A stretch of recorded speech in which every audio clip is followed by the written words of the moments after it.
Sabi nila, malungkot daw kapag tumatanda ka na. Ngunit mas malungkot kapag tumatanda ka nga, paurong naman, hindi ba?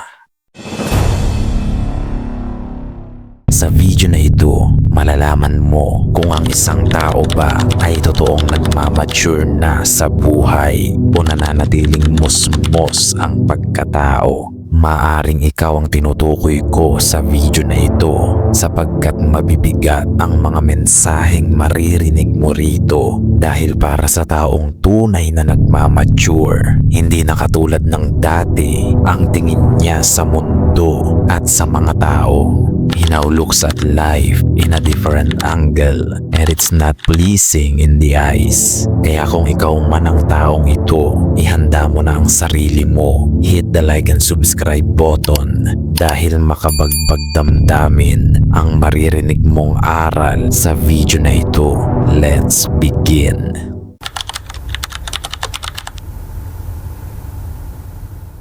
Kapag totoong nagmamature ka na, marirealize mo na hindi mo pala kailangan ng sandamakmak na tao sa buhay mo at lalong-lalo na hindi mo na kailangang maghanap pa ng mga bagong tao para idagdag sa buhay mo. You start valuing the few who stayed through your storm.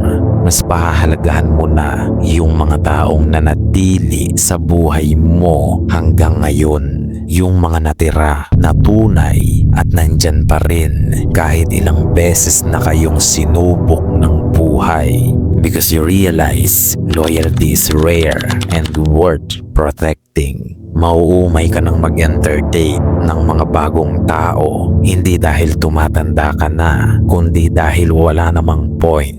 Because you realize temporary people are not worth investing for. Hindi mo pala kailangan ng kung sino-sinong tao para lang sumaya at maging kontento. Hindi mo pala kailangang makipagsabayan sa mga yan para lang maramdaman mo tao ka rin, na may buhay ka rin. Dahil kapag nagmamature ka na, mas maunawaan mo ang sinasabi nilang quality over quantity.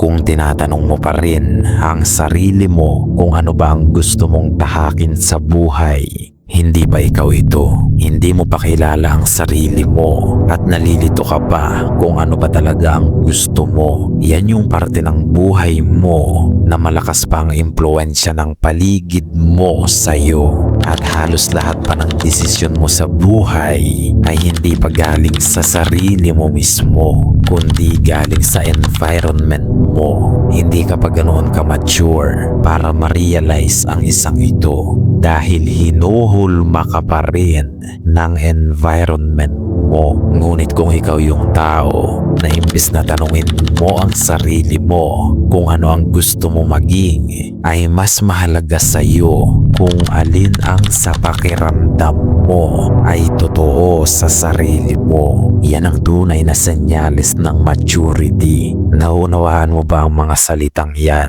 When you stop asking what do you want to be and start asking what feels true to me, diyan na nagsisimula ang maturity ng isang tao. Masyado bang malalim pakinggan? Ganito yan. Kapag totoong nagmamature na ang isang lalaki, life becomes less about proving yourself and more about aligning with yourself.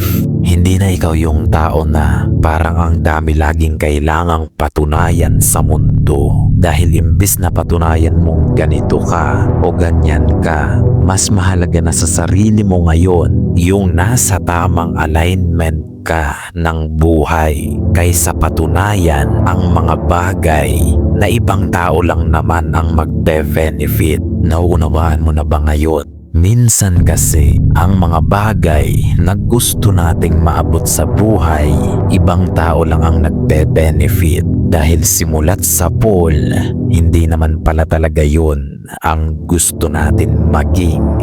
At marirealize mo yan sa oras na mag-mature ka na. Timelines lose their power and peace becomes the new ambition.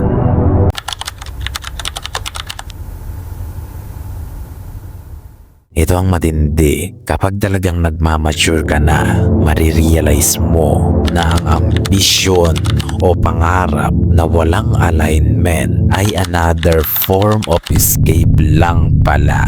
Naunawaan mo ba yan? Dito mo marirealize na hindi pala lahat ng ambisyon ay pare-pareho. May ambisyon na akala mo ay makahulugan, ngunit wala palang alignment sa buhay. Ibig sabihin, imbis na direksyon ang makuha mo, ingay lang pala. Imbis na kahulugan ang makuha mo, mga palakpakan lang na walang kwenta. Naunawaan mo ba yan?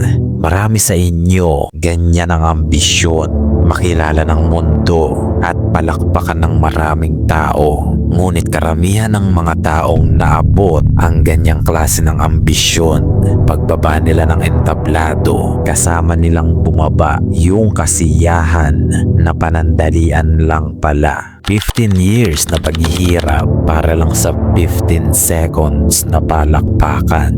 Naunawaan mo ba ang nais kong ipahatid na mensahe dyan?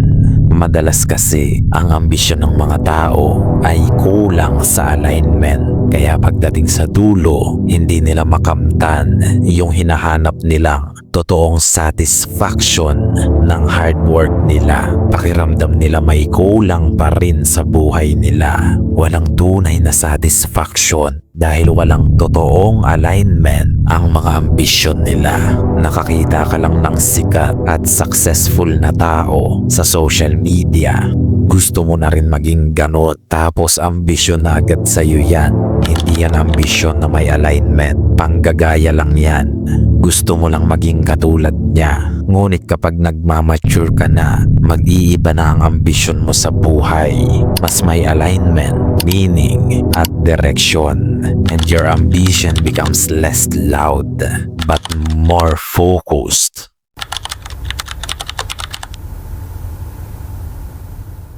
Sabi ng mga tao, kapag tumatanda ka na raw, mas gusto mo na yung tahimik na pamumuhay.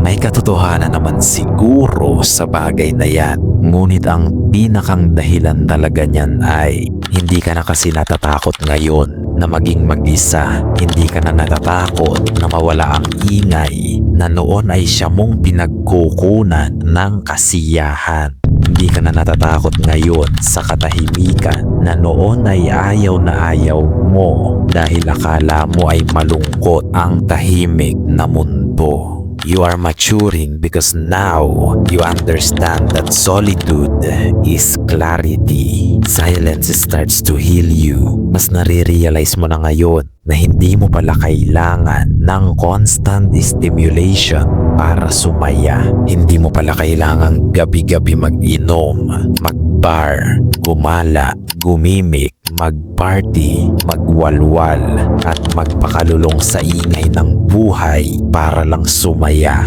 Ibigay mo na ang ganyang buhay sa mga taong halos mamatay sa lungkot kapag nag-iisa na sila. Dahil kapag totoong nagmamature ka na, hindi ka na matatakot mag-isa. Marirealize mo na sa huli, ang mga tao ay may kanya-kanyang desisyon na wala na sa kontrol mo. Iiwan ka nila kung gusto nila because people come and go. And now, you are matured enough to understand and accept that.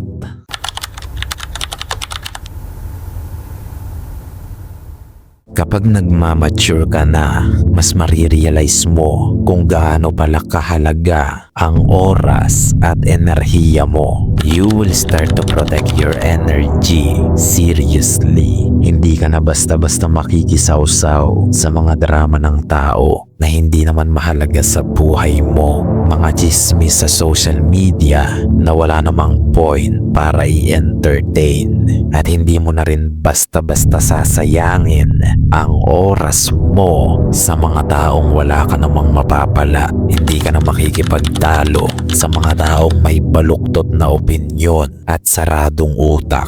Dahil ngayon, Naunawaan mo na ang mga taong ganito ay nariyan lang para makipagtalo at hindi para matuto. Yung mga taong hindi pa masyadong matured sa buhay, kahit aso papatulan yan, mag-aaksaya yan ng oras at enerhiya sa mga bagay na walang kwenta dahil yan na lang naman ang nagbibigay entertainment sa buhay nilang malungkot.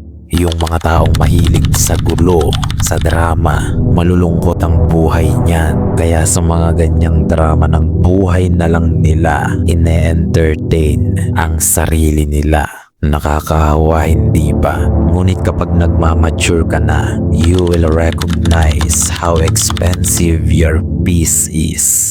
Hindi mo hahayaang guluhin ng ibang tao ang peace of mind mo dahil alam mong masisira lang naman ang peace of mind mo sa oras na pumatol ka na. Magiging maselan ka na rin sa iba't ibang conversations. You become selective with conversations, spaces, and relationships. Not because out of pride, but out of maturity.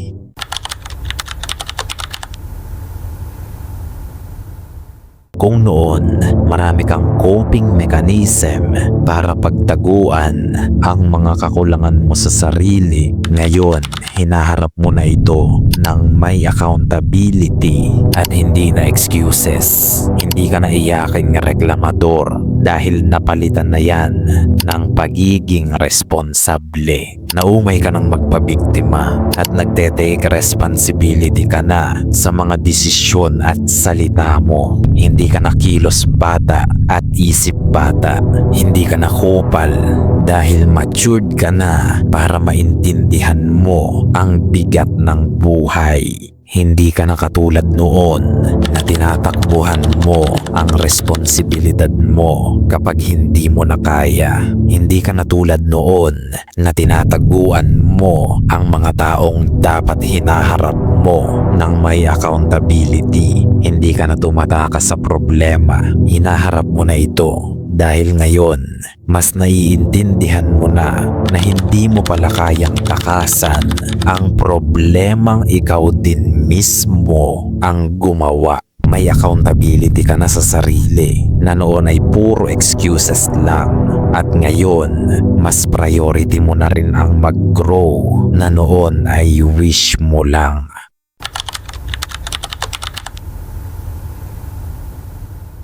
Kapag totoong nagmamature ka na, hindi ka na tulad ng mga lalaki dyan na puro kayabangan at pagpapanggap ang hinahabol.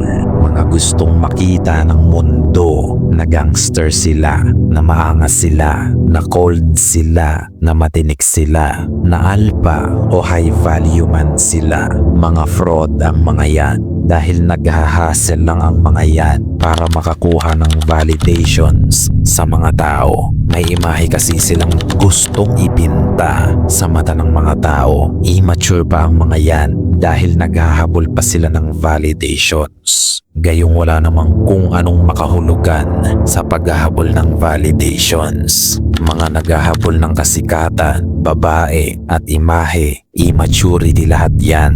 At kung gusto mong gumaya sa kanila, ang dami mong pwedeng pagpilian dyan. Ngunit kung totoong maturity ang hanap mo, iiwas ka sa mga ganyang kababawan. Maturity is rooted in self-respect. At ang paghahabol ng validations ay kawalan ng respeto sa sarili. Dahil nagmumukha kang clown sapagkat ang clown kailangan niyang mag-perform para makuha niya ang kiliti ng tao upang mapatawan niya. Ganyan ka rin. Nagpe-perform ka hindi para sa sarili mo kundi para sa validations ng ibang tao.